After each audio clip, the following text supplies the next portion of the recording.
Today we're going to have a masterclass on hitting those high balls, those overheads. I have other masterclass videos on other shots. I'll put a link to that playlist in the description box below. Go watch.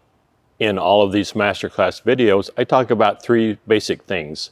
First one is, a ball has a place it naturally wants you to hit it. It has a place it naturally wants to go across that net, and that depends on where this ball is in relationship to your body. We're going to talk about that.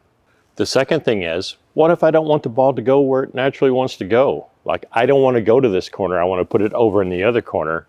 What do I need to do differently to get the ball to naturally want to go in a different direction? I'm going to talk about that. The third thing is, after I hit that ball and I see where it goes, and it didn't go where I wanted it to go, can I accurately diagnose why it went where it went? So it goes too far left or too far right, too shallow in the court or too deep in the court. Can I figure out and understand why it went where it went? If I can, then I have a chance to fix that the next time I get that ball in this game. One thing I'm not going to talk about are those balls that get on us really quickly, these high balls around our head or above. And so if those balls get on you quickly, there's not much advice I can tell you. There's very little mechanics-wise that I can tell you to be able to hit those balls well. You just have to do what you can do. Now, having said that, a good ready position is important. Paddle out in front, both hands on the paddle, paddle up around chest high. So when those balls get up to my head or above quickly, and all I can do is react, my paddle doesn't have as far to go on the forehand or the backhand side. If during a point your paddle tends to drop down in your ready position and get lower and lower, or you tend to do this where both hands are not on the paddle, then we have further to go to get these balls, and they're a little bit harder to get to. So remember, during the point, it doesn't matter how long that point goes, try and maintain a good ready position between each one of those shots, whether you're hitting or your partner's hitting. Don't let that paddle drop. That's one end of the spectrum, where those balls get on us so quickly, all we can do is just react and do the best we can. The other end of the spectrum is where we have higher, slower moving balls, and we have time to use good mechanics. And in those situations, we want to hit those balls well and have the point be over. I want to put this ball away, hit it well, and the ball doesn't come back. Those are the types of shots we're going to focus on in this masterclass series, those shots where we have time to use as good a form as we can use. Two main components we need to consider when we're hitting these high balls. First is that horizontal plane, left and right. How far left do I want to hit this ball, or down the middle, or how far right do I want to hit this ball? Second component then is depth. How shallow or how deep do I want this ball to go? Do I want it to go down to the kitchen line, down into no man's land, or a little bit further back down to the baseline? We need to understand how to control both of those components to hit these overheads well. The first one I'll talk about is this left-right component. How do I get this ball to go to that left corner, or down the middle, or to that right corner? And as I said earlier, a ball has a place it naturally wants to go, and that place the ball wants to go depends on its relationship to my body as I hit it. So I have a ball suspended here. So if I have this ball coming in into my shoulder, or a little bit further in, say straight up down my center line, and I'm swinging and hitting this ball, as my arm comes around, it naturally wants to go off to my left. As this ball's a little bit further away, say about out to the space of my elbow, then this ball naturally wants to go more straight away from where I'm standing right down the middle of this court. And then the further away I am, as I'm going to hit this ball, it naturally wants to go off to this right angle. Using my previous example, if this ball's coming into my shoulder, it's going to want to naturally go off to my left onto this corner. If that's not where it wants to go, I need to move because this ball is coming where it's coming.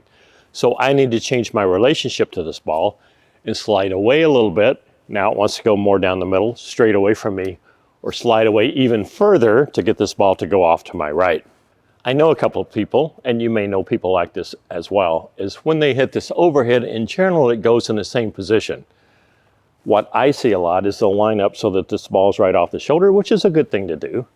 Right, so I'm here and I will hit this ball well because it's in a really good location relative to the rest of my body. The problem is this overhead gets to be really predictable, and go off to my left to that same corner. I know these people, when I see them getting ready to hit this high ball, I will give them a fraction of a second, and then I will take off running for that corner, anticipating where that overhead is going to go. Most of the time I guess right because they're very predictable. We don't want to be predictable in the game and always have our overhead shots go in the same place. So how do we fix that? Just a second ago, I said move away from the ball and then you can redirect it. And that is true, but I don't really recommend that. I don't want to move further away from the ball. It's just going to be harder to hit. So think of yourself standing on the center of a clock where that center post is and the hands radiate out. So if this ball's coming in my shoulder, and I kind of want to keep it coming into my shoulder in here close to where it's comfortable for me to hit it, then if I think of my arms radiating out as those hands on the clock and I'm standing on that center post, if I want the ball to go somewhere other than that corner off to my left, all I have to do is rotate my body, change my orientation, and that ball naturally wants to go now in that different direction. So it looks like this. So if this ball's coming here, it wants to go off to that left corner. If I will take my orientation of my body, rotate it around like I'm on that clock, now it wants to go more down the center of that line, center of the court, sorry. Rotate a little bit more, now it wants to go off to this corner on my right. So I didn't do anything other than change the orientation of my body so that now I'm facing in a little bit different direction, facing in a little bit different direction. Relationally then, the ball still wants to go off on this angle. I'm just changing where that angle is on the other side of that court. Try that as you drill these overheads. Get really good at putting it off of your shoulder and down into that corner. And then start working on, I'm going to rotate my body over a little bit, and now I'm going to get this ball to go down the middle of the court. So everything else is the same. All I've done is rotated the orientation of my body. Practice those, then we're going to rotate over a little bit more so my orientation's further off to my right. Everything else is the same. The ball still naturally wants to go off in this angle relative to my body. Now I've just changed the direction of where that ball travels as it goes away from me. We want to be able to have some variation in our overheads and not be predictable. And this is a really good way to allow you to control left and right where that ball goes across that net. That covers that first component, that left-right component, and about how the ball naturally wants to go in a certain position. As you're hitting these overheads, try and get them right off of the shoulder, vertically right there.